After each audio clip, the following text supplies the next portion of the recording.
I'm grateful that he's here with me today. Now, securing our homeland is a serious, sacred trust that must be relentlessly pursued and can never be taken for granted. Being safe within our borders here in America is critical, and yet Americans feel less safe than they have felt in decades. For the first time in 30 years, more than 40% of Americans are afraid to walk alone at night within a mile of their homes. President-elect Trump is going to change that. I've seen firsthand the challenges and the opportunities facing our great nation. In the 20 years since the Department of Homeland Security was formed, the nature of the threats to our homeland has grown and they've evolved. This department was created in response to the failures of the government that led to the September 11th,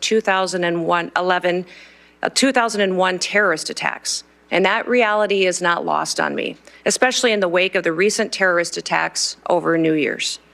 Now, I've led South Dakota for the last 6 years with a focus every day on making our state safer, stronger, and freer.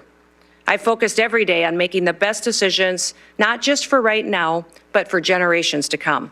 I've overseen a state budget of over $7 billion and a state employee workforce of more than 13,000, including more than 7,000 that report directly to the governor. I've addressed important issues like cybersecurity, human trafficking, drug interdiction, and also natural disasters, the same challenges that are facing so many of you and the people that you represent back home. I've secured our state and supported the rule of law. And if confirmed as the 8th Secretary, that is the same approach that I will take to leading the Department of Homeland Security. As we face the evolving threats of the 21st century, the mission and the success of DHS is more critical than ever. We must be vigilant and proactive and innovative to protect the homeland. The challenges in front of us are extremely significant, and we must secure our borders against illegal trafficking and immigration. We must safeguard our critical infrastructure to make sure that we're protected against cyber attacks, respond to natural disasters, and also terrorism. I firmly believe that we can meet those challenges head-on with resolve. Innovation, we can use collaboration with federal and with state partners. And senators, I want your input. Border security must remain a top priority. As a nation, we have the right and the responsibility to secure our borders against those who would do us harm. And we must create a fair and a lawful immigration system that is efficient and is effective and that reflects our values. President Trump was elected with a clear mandate. He needs to achieve this mission because 2/3 of Americans support his immigration and border policies, including the majority of Hispanic Americans. I was the first governor to send National Guard troops to our southern border when Texas asked for help and when they were being overwhelmed by an unprecedented border crisis. If confirmed as secretary, I'll ensure that our exceptional, extraordinary Border Patrol agents have all the tools and resources and support that they need to carry out their mission effectively. The same is true of my commitment to the outstanding men and women of the U.S. Immigration and Customs Enforcement. They are responsible for apprehending, detaining, and deporting illegal immigrants. And getting criminal aliens off of our streets and out of the country will help American communities be safer again. The bravery and the dedication of the Border Patrol and ICE are unmatched, and I will restore dignity to their work. The rising threat of cyber attacks also demands our utmost attention, and our critical infrastructure, from energy grids to financial institutions, is under constant attack by foreign adversaries and criminal actors. As Secretary, I will prioritize a comprehensive, whole-of-government approach to cybersecurity. In fact, in the coming days, we have to plan bigger and think faster and smarter. I fully acknowledge that people in Washington, D.C. do not have all of the answers, and therefore I will leverage private-public partnerships. I'll advance cutting-edge, state-of-the-art technologies to protect our nation's digital landscape. And I will have a proven track record of doing this in South Dakota to back me up. I've helped make Dakota State University a global leader in cybersecurity education because we recognize the need to address this emerging threat. And I will take a proactive approach if given the opportunity to serve as secretary. Now, President-elect Trump has been a tremendous friend to law enforcement over the years, and I will do the same in my role as secretary. As governor, I've worked closely with law enforcement to make South Dakota safer. I've overseen hundreds of state troopers in the South Dakota Highway Patrol, and on several occasions, I've convened groups of law enforcement from across our state to address policies that will make our people safer. In fact, while some in this country were attacking law enforcement and defunding them, we took the opposite approach in South Dakota. We recruited law enforcement officers to move to South Dakota, a state that respects their service and their sacrifice. And we revamped our law enforcement training to provide the first ever state-led, tribal-focused law enforcement training academy. I'm very proud of the work that we've done in cooperation with our tribes to help make their communities more safe. And we must remain vigilant against terrorism and against others who wish to do us harm to our country and to our great people. I'll ensure that our intelligence and our law enforcement agencies are working together hand in hand, that they're fully equipped to detect, prevent, and respond to threats from radical ideologies and foreign adversaries. This requires resources, coordination, and collaboration across all levels of government. And once again, I will seek your wisdom and I will seek your input into the months ahead. For the sake of the people that we both represent, we have to get this right. Now, I recognize that Homeland Security isn't just about prevention, but it's also about resilience. When disasters strike, as we know they will, the Department of Homeland Security must be ready to respond swiftly, efficiently, and effectively to protect the lives and the property of Americans. As governor, I've worked with FEMA in response to a dozen natural disasters in South Dakota. These have included historic floods, tornadoes, blizzards, wildfires, a derecho, and even a global pandemic. As Secretary, I will enhance our emergency preparedness and strengthen FEMA's capabilities, and we will ensure that no community is left behind, and that life-saving services like electricity and water are quickly restored. As Secretary, I will oversee the Secret Service, an agency that is in serious need of reforms. We all saw the threats to President-elect Trump last year and the consequences of failure. Now, that should never happen again. And I've worked closely with my own gubernatorial protective detail, and I'm familiar with what works and what doesn't work. And I'll bring that experience towards strengthening the Secret Service once again.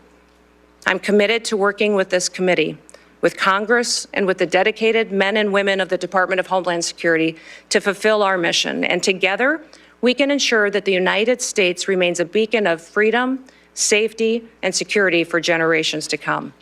So thank you for the opportunity and the honor to appear before you today. Thank you for the meetings and the time that you took in your office to discuss the department and what we can do in the future to make the American homeland much more secure. I look forward to your questions, and I hope to earn your trust and hopefully also your vote as we embark on this critical work together. And with that, Mr. Chairman, I yield back. Thank you, Governor Noem. We will now proceed to questions. Each member will have 7 minutes. We will have a vote that will start at 10 a.m., but we're going to continue the hearing and keep people in line as you come and go to vote. We'll keep the hearing moving. I want to be clear from the outset that we will not tolerate any disruptions. The Capitol Police have been asked to escort anyone immediately from the room if they disrupt the hearing. This is a standard question, Governor Noem, that we ask of all nominees. Governor Noem, do you agree without reservation to comply with any request or summons to appear and testify before any duly constituted committee of Congress if you are confirmed? Yes, Mr. Chairman. I'm going to reserve the rest of my time for my questions and go to Senator Peters. Thank you, Mr. Chairman. Governor Noem, the DHS Secretary has many competing priorities, as you well know, and you outlined certainly in your opening comments, from our borders to wildfires to cyber attacks. But as you and I discussed at length, and I appreciate you bringing it up in your opening comments as well, we do have a northern border in addition to a southern border. That's absolutely essential that the DHS has the resources necessary at the northern border to carry out its mission, both between ports of entry and all along the border. In fact, we've seen an increase in unauthorized crossings in recent years at the northern border.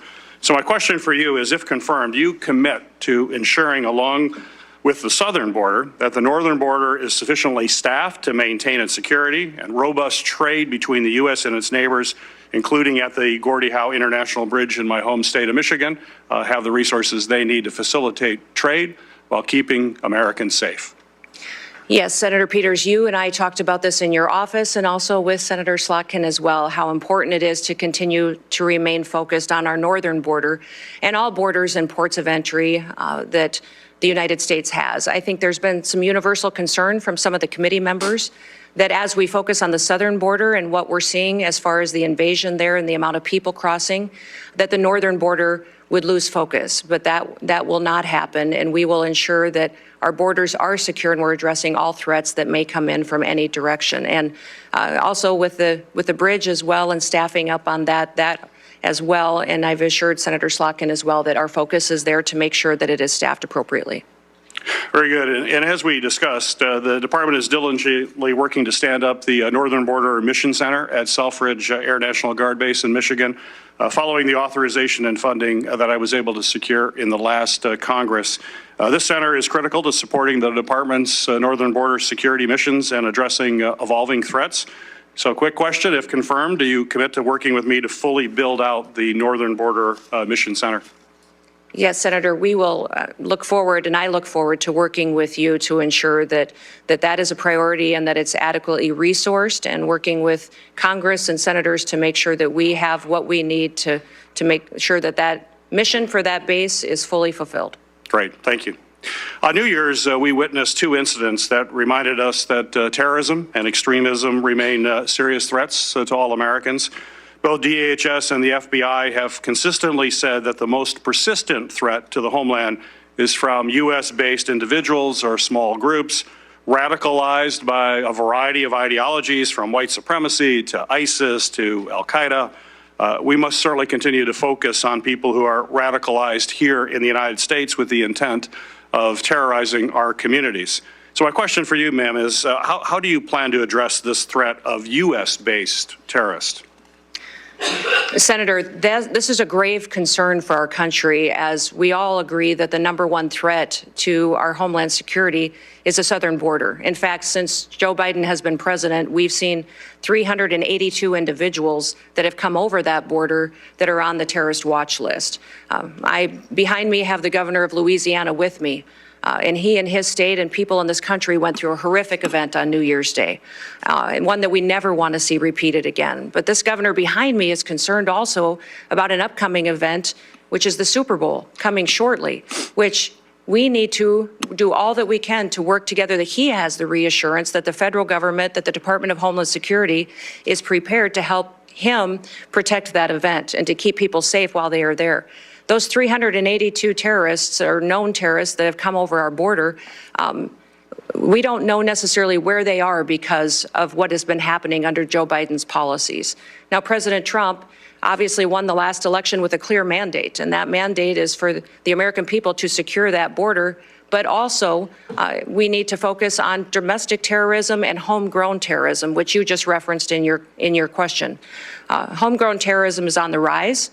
We see more and more incidents of people that are U.S. citizens that have become radicalized, and knowing when people are leaving the country and coming back and changes to their behaviors and what their actions are is critically important. So the resources that the Department of Homeland Security has needs to be utilized as far as identifying those threats and being proactive to prevent them, but also protecting civil rights and liberties in that process, and making sure that the department is on mission to do what it was called to do, why it was created, and what authorities that Congress and the Senate has given them. My hope is that Governor Landry and his staff and his people and the people that attend the Super Bowl know that the Department of Homeland Security is their partner, is on watch to protect them and to keep that event safe. I hope all Americans know that leadership has consequences. I hope that we can get through and get your support for this nomination and get confirmed quickly so that we can address the threats that we currently face and make sure we don't have any repeats of the day that we saw just starting this year on New Year's Day. In the last 2 years, we have seen increasingly aggressive and expansive cyber attacks against our federal agencies. Just last month, Chinese hackers infiltrated the Department of Treasury and stole potentially thousands of unclassified documents. So given these concerning trends by the PRC, to hold our federal networks hostage. Do you believe that federal agencies should be required to implement cybersecurity upgrades and maintain the highest cybersecurity standards to protect sensitive or classified data and U.S. citizen information as well? Well, Senator, the mission of CISA, which is the Cybersecurity and Infrastructure Agency, the mission of it is to hunt and harden. It's to find those bad actors and help work with local and state infrastructure, critical infrastructure entities so that they can help them be prepared for such cyber attacks and that they can make sure that they're hardening their systems to protect them in the future, recognizing the vulnerabilities that they have. CISA's gotten far off mission. They're using their resources in ways that was never intended. The misinformation and disinformation that they have stuck their toe into and meddled with should be refocused back onto what their job is, and that is to support critical infrastructure and to help our local and small businesses and critical infrastructure at the state level to have the resources and be prepared for those cyber attacks that they will face. You know, Salt Typhoon was a campaign of espionage by the PRC in China against our telecoms, where large amount of data was stolen and taken, and people's private information was taken as well. And we've also seen China and the PRC go after our critical infrastructure with the Volt Typhoon hack. And that was extremely dangerous because there was no reason for them to do that, just to steal people's data and information. The reason for them to go after that was to control our critical infrastructure, for the ability to see if they could shut down a water plant, a utility company, and that was to cripple our country. So these threats are real.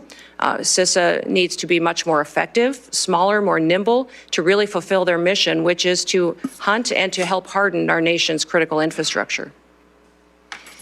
Thank you. Thank you. Thank you. Senator Scott. Governor Noem, congratulations on your nomination. Thank you. I think you're going to do a great job. Thank you. I think it's great that you're a governor and you bring that expertise to the table. So I just went through the campaign to get reelected, and it was after the Butler shooting. I'd asked people, I said, at all my events, I say, raise your hand if you think the acting director of the Secret Service is going to tell us what happened. Not one person. I said, what about Secretary Mayorkas? He's running HHS. What do you think? Or Homeland Security. What do you think? I said, how about Christopher Wray? Head of the FBI? Not one person. Can you just talk about the importance of transparency and accountability in government and how you're going to bring that to the table? Yeah, Senator Scott, thank you for that question, because that's what I have found across the country as well, and I know it's certainly true in my home state of South Dakota, is that people don't trust the federal government. They don't trust our leadership and this current administration that's in the White House right now to tell them the truth. To tell them the truth about what the threats really are, about our agencies and departments, when there are failures, addressing them and fixing it. The Secret Service is one of those perfect examples. They need leadership that understands why that Secret Service was created and what it needs to do. There's two elements really that the Secret Service is tasked with, and that is protective detail and then also investigations. Yet we see investigators within the Secret Service out there investigating antiquities and other things that are off mission when they should be focused on making sure we're addressing national security events with the protocols that are necessary and protecting the individuals that they're charged with and getting that skill set and training that are necessary. That's been compromised by not having enough people there and being adequately staffed and resourced. But frankly, the leadership hasn't been honest about talking about it. We saw this with the drones over New Jersey as well, the federal government not answering the questions from the public. And when they finally got a straight answer out of President Trump, they felt reassured that somebody recognized that this was something they were questioning and that they deserved answers. My goal and my mission is to build trust.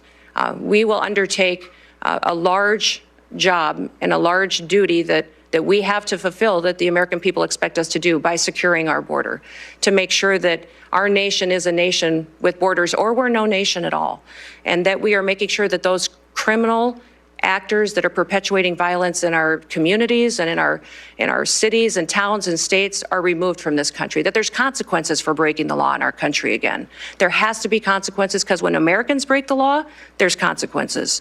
And why would we ever allow someone to come in from another country and not allow them and not have consequences, or allow them to continue to go forward and to to commit rape and murders and break other laws that endanger our society. So we've had over 13,000 murderers that are loose in this country that have come over that border. We've had almost 16,000 rapists and sexual assault perpetuators that are loose in this country right now. 425,000 plus people have criminal convictions that are here illegally in this country that our current administration is doing nothing to round them up and get them out of our country. We will be doing that immediately, and that will be the priority. And that is one of the reasons that today the American people have lost their trust.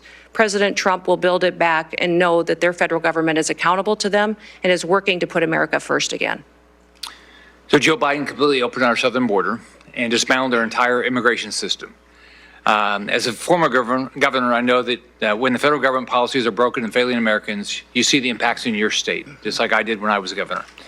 And you take the steps necessary to protect the families in your state. I know you've done that. One thing you did, as you talked about before, you sent troops, our National Guard, to the southern border. Can you talk more about how Biden's open border policy has affected your state and communities and the role your state resources placed in helping secure the border? You know, we certainly have seen the effects in South Dakota that many of your states did, and I would say every state has seen the effects of an open border and the policies that have been under the Biden administration. We saw increased crime, but we also saw increased drug activity.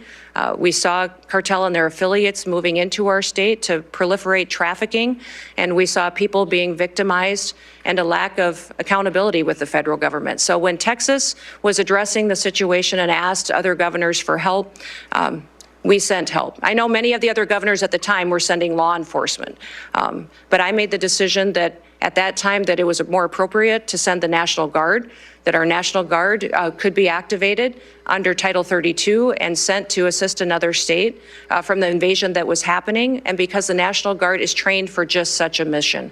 Because of this invasion, that it is a war zone down there with what they are going to see, the threats that they would see, and that they are trained specifically to interact with other agencies. The National Guard is used to falling in with other agencies and cooperating with them and could do that seamlessly. And their families and their communities are normalized to them being deployed. So we have in South Dakota deployed our National Guard to the southern border 8 different times. 2 of them were federal deployments that the Biden administration sent them down there. One was to send our Lakota helicopters, which were used for surveillance and the drug interdiction that was going on down there. But 6 other times I sent them under state activation to partner with Texas and other states in securing our southern border. They did security operations. They also did building of the wall and partnered with Texas, recognizing the failures of the federal government. The failures of the federal government are significant, and we've seen our families and communities devastated by those effects, by the drug epidemic, by the trafficking that's going on, the increased crime. And we recognize that just because the federal government wasn't doing their job, we could not fail our state. And I needed to protect the people of South Dakota, and the people of South Dakota were overwhelmingly supportive of these deployments and very proud of our National Guard. When I was governor of Florida, there was a terrorist attack in Paris by Syrian refugees. So President Obama was president, and I said, I'd like to know if you're going to send refugees to my state, that you give us some background on them. You know, I assume you vetted them and tell us what's going on. You have to tell me, but you ought to tell our state law enforcement and our local law enforcement. All right, that they said, go jump in the lake. They're meaner than that, but they said, go, you know, you have no rights as a governor, which had made no sense. We had over 70,000 people come here after Afghanistan on planes into this country, completely unvetted. All right, they've never given our governors any information. So would you change that? Yes, the communication between states and the federal government has been absolutely broken. And that's what I love about this committee is you do have governors sitting on this committee that have been in that role as a commander-in-chief and have the responsibility for being the CEOs of their state. It's a different perspective than serving. I served in Congress too, and both are extremely important, and they're just different in that responsibility that weighs on your shoulder. I often told folks that that is the thing that that most times if something was going to keep me up at night, it was the responsibility that I had being commander-in-chief, recognizing the decisions that I made. And I'm sure you had this feeling as well, Senator Scott, as governor, that impacted those families, those soldiers, and it impacted their communities when we pulled them out, and the importance of that. And when they were bringing refugees into the country, I as well communicated that to the federal government. They were bringing refugees, and I asked how they were vetted, how we were working with their home countries to find out who they really were, what their intentions were, and why they were coming to the United States, and received no information from this administration, that vetting process was being done, that we knew where they're going. In fact, they kept us in the dark and didn't communicate to us even what states and where those refugees were being placed. So that is something that we need to change. When we have programs that fall under the purview of the Department of Homeland Security, there needs to be communication, especially with the governor, so that we can coordinate to ensure that it's the right thing for that state. Thank you. Senator Hassan. Thank you, Mr. Chair, and welcome, Governor Noem. Really appreciate you being here. Welcome to your family as well. Thank you. And families do share in this kind of public service, and we appreciate them very much. As we discussed at our meeting last month, as a former governor, I appreciate the important responsibilities that governors have to ensure the safety and security of their communities, including by managing public safety and in emergency agencies. And I will say that in many ways, I agree with some of the things that Senator Scott just said about improving communication between the Department of Homeland Security and governors around who is being sent to states. It's a critical issue and something that I was frustrated by when I was governor. So I look forward to hearing more today about your priorities, if confirmed, about how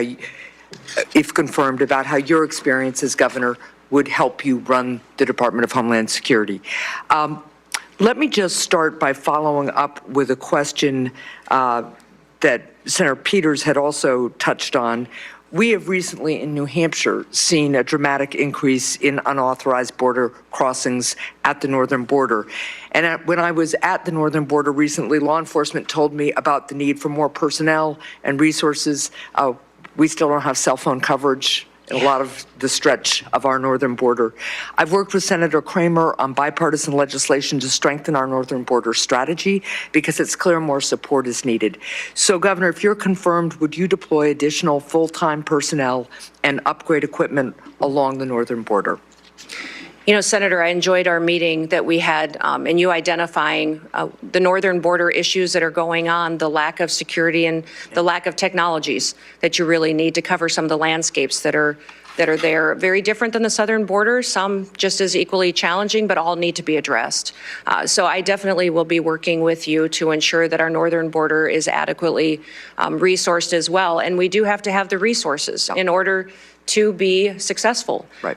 That's something I want to work with Congress, with the Senate and the House on, to ensure that the resources are there to meet the challenges that we have. We have not fully utilized the technologies that are available, that are necessary to really secure this country and to compete with those bad actors which wish to infiltrate our country. And having the ability to utilize them will make us much more safe. So I'll work with you most definitely in ensuring the northern border is protected. Well, I appreciate that. And I just note, too, that at the same time, there's real concern in New Hampshire and all along the northern border that we strengthen the border and have the resources we need. We also have a really strong economic relationship with our friends to the north and a lot of family relationships. So I think it's important that we're smart in the deployment of technology. We don't want to impede that flow of economy and people that's lawful, but we do want to make sure that we have the resources we need. I want to turn to the southern border now. At the southern border, we need significant technological investments to support law enforcement personnel in their efforts to catch fentanyl smugglers, to stop human traffickers, and seize the cash and illegal guns that criminals traffic southward to the cartels. And we talked about this a little bit. There's bipartisan support for these investments, and I've worked with colleagues, including Senators Langford and Cornyn, on legislation around these issues. Governor Noem, could you identify specific technological investments that you would make at the southern border, and are you willing to work with me on increasing southbound inspections if you're confirmed?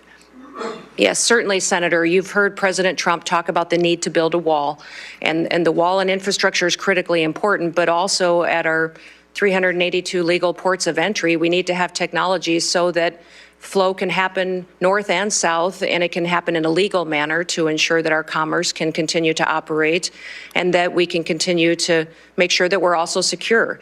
I think de minimis shipments are a concern, and the need to look at those and how traffickers and fentanyl distributors are using that. I think we also need to use scanners, surveillance, operations. There's new technologies out there to cooperate with satellites in some area where the topography does not necessarily facilitate having actual infrastructure.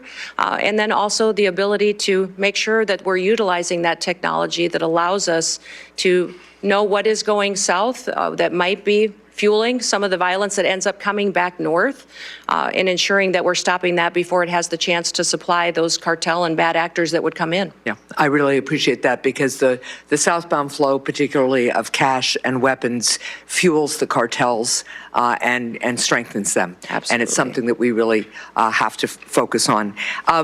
I also want to follow up on the issue of cybersecurity.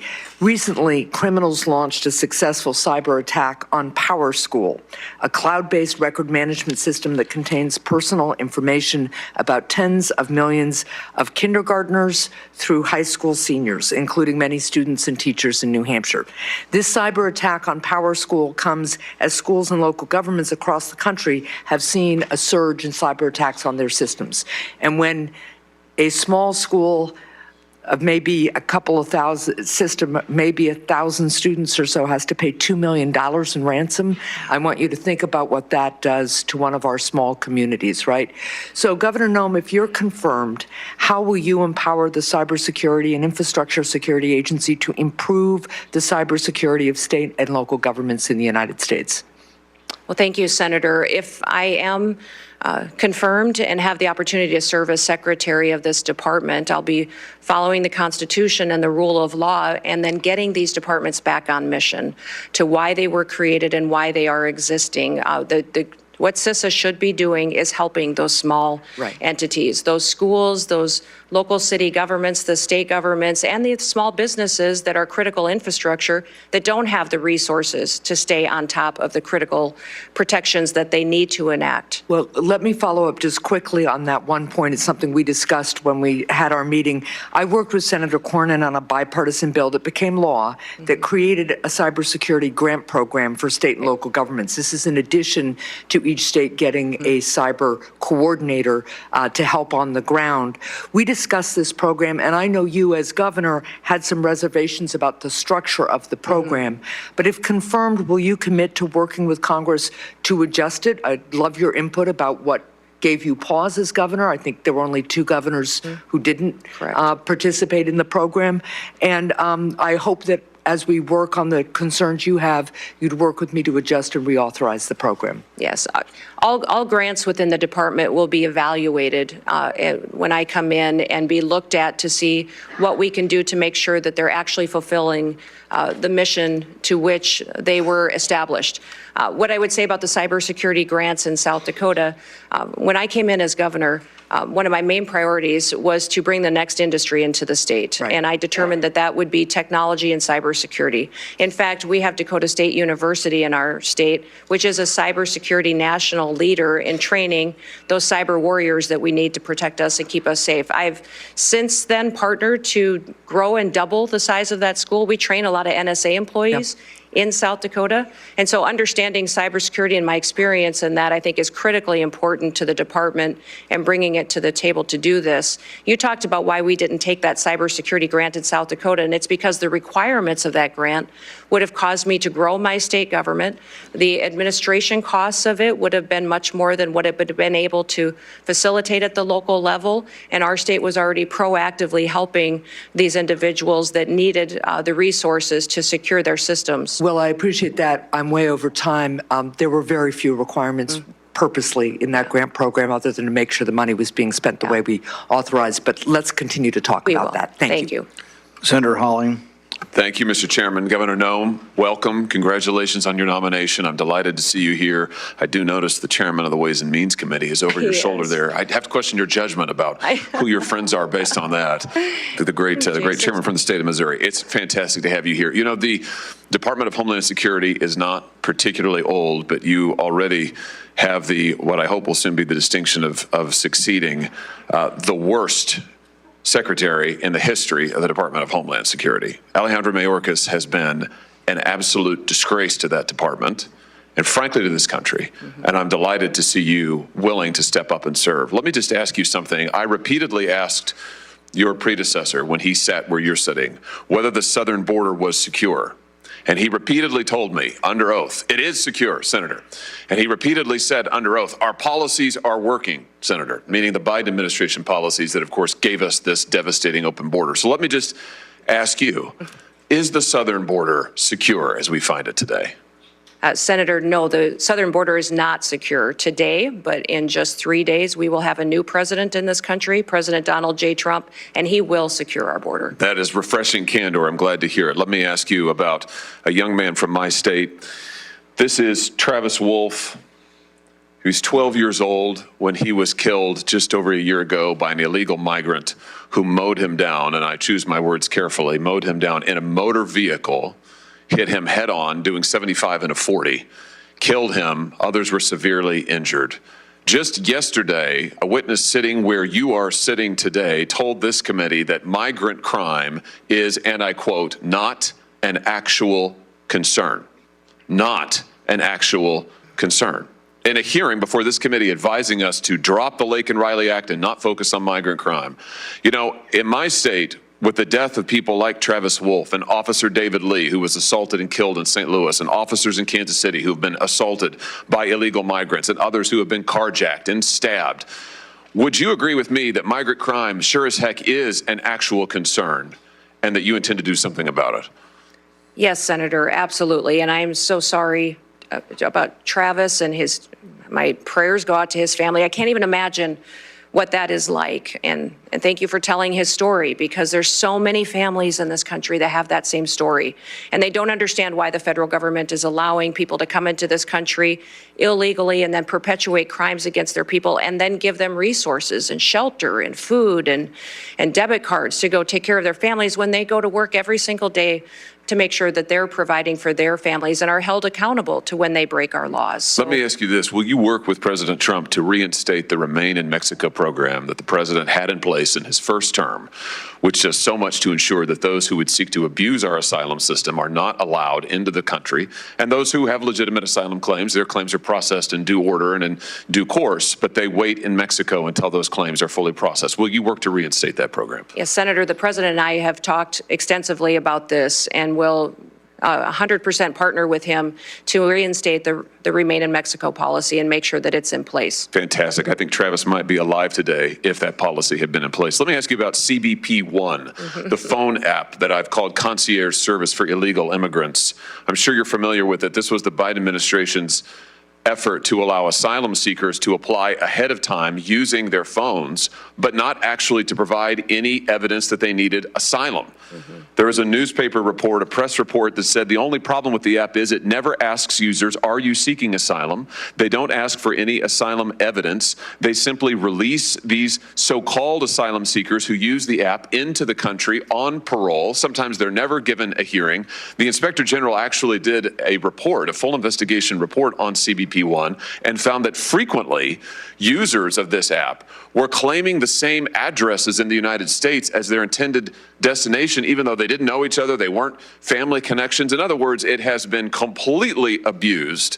And the idea that the federal government would pay for this kind of concierge service for illegals, I think is outrageous. Will you end the use of the CBP One app? Yes, Senator, if confirmed, and I have the opportunity to be secretary on day one, CBP One will be shut down. There's data and information in there that we will preserve so that we can ensure we know who's coming into this country and who's already here. that we need to go find, but also we make sure that there's another program, CHNV, which I'm sure you're very familiar with, where our federal government actually paid to fly people into this country directly from other countries without any vetting or knowing who they are. So there's several of these programs that need to be eliminated, and we need to ensure that we're following legal immigration laws. I'm glad you just mentioned CHNV. This is this is a mass parole program. Of course, as you know, our law allows parole in only very limited circumstances. There are 2 circumstances, and it requires case-by-case evaluation. The present administration, soon to be gone, has granted mass parole in direct defiance of the law, not case-by-case evaluation. The CHNV program is one of those instances. Will you put a stop to this abuse of our parole law and our asylum system? Yes, we will go back to case-by-case evaluation of these parole cases and ensure that we have more resources if you will partner with us to make sure that our legal immigration system is fully utilized, that we have more judges, more immigration courts so that we can process people legally and make sure that they are going through that process rather than like Joe Biden has done, use this as an excuse to allow people to come into our country with no consequences. Let me ask you about another low light, not a highlight, but a low light of this last administration and DHS. Your predecessor, the current Secretary of DHS, established a disinformation board using taxpayer resources to police speech on the internet. At 10:02 East Coast time, we have a ruling from the U.S. Supreme Court on the popular app known as TikTok. The Supreme Court upholds the law that was passed by Congress in a bipartisan manner, signed into law by Joe Biden last April, to find a new buyer within 270 days. The Supreme Court has now ruled that that law stands. What happens to the app, however, is a wide open question. And this was a pretty momentous discussion. And in fact, we just heard from President-elect Trump through Truth Social that he spoke to President Xi this morning, of course, the president of China, which owns the TikTok app. And this did come up. We don't know what was discussed, but it did come up. Shannon Bream is our Fox News Sunday anchor and chief legal correspondent. She's been on standby as we waited for this to come out. To me, this makes sense, Shannon. The Congress passed a bipartisan law.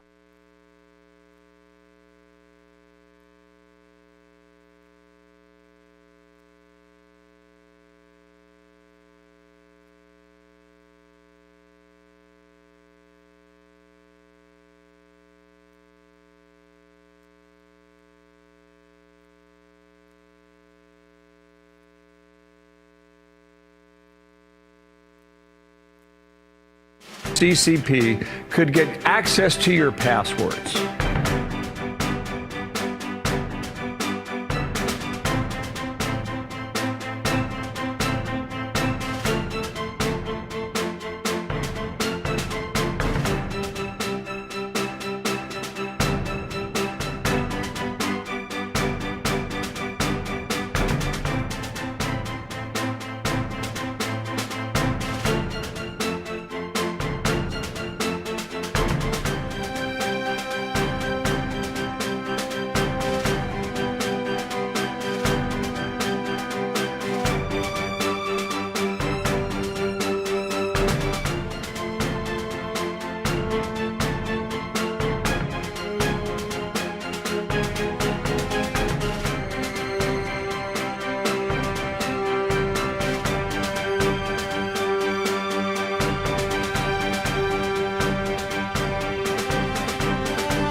CIA officer, I think one of the only people on this committee who's actually worked on protecting the homeland. I'm a Middle East terrorism and militia expert by training, so I believe deeply in it.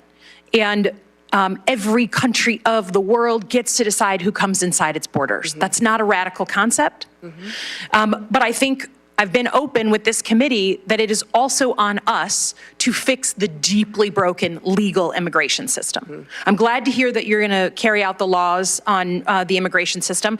Democrats and Republicans are to blame that we haven't fixed this system. But I also believe you can't fully control the border unless you give people that we need for our companies, for our economy, a legal vetted way to come here. Mm-hmm. So do you believe in legal vetted immigration and that we need more of it in the United States? I do believe we need to follow our legal immigration laws and that it needs to be vetted. We need more resources, I believe, in some of the elements of this to ensure Do you that believe we're- that our economy depends and needs some level, just like your family came from Norway and on economic, drive and wanted a better life? Immigration's always been a part of our history and will be a part of our future. We just Okay. need to make sure that we're adhering to our nation's laws, which this body has the ability to. I'm with you. I'm with you. Continue to change and to put in place. Again, going back to the fact that you will pledge an oath to the Constitution, not to President Trump, just like every other nominee.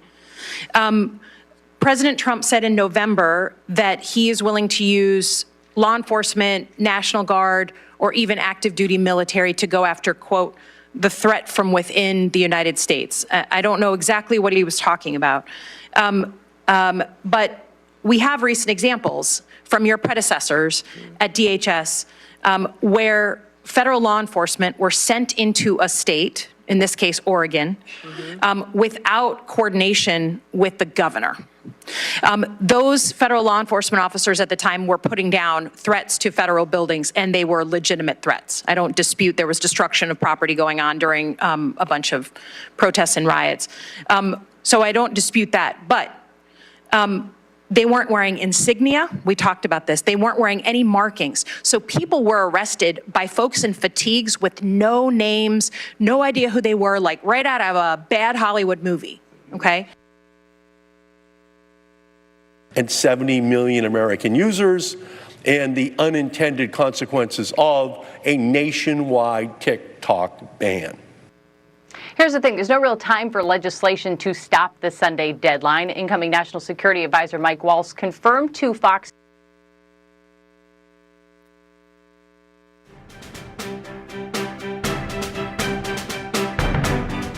to try to preserve it.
And folks, the hearing was preempted by the TikTok court announcement, and we were unable to get it on any of the C-SPAN channels, any of the C-SPAN websites, because I believe that the hearing is actually over for right now.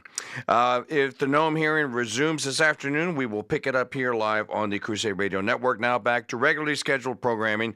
Thanks for watching and listening, and here is today's best.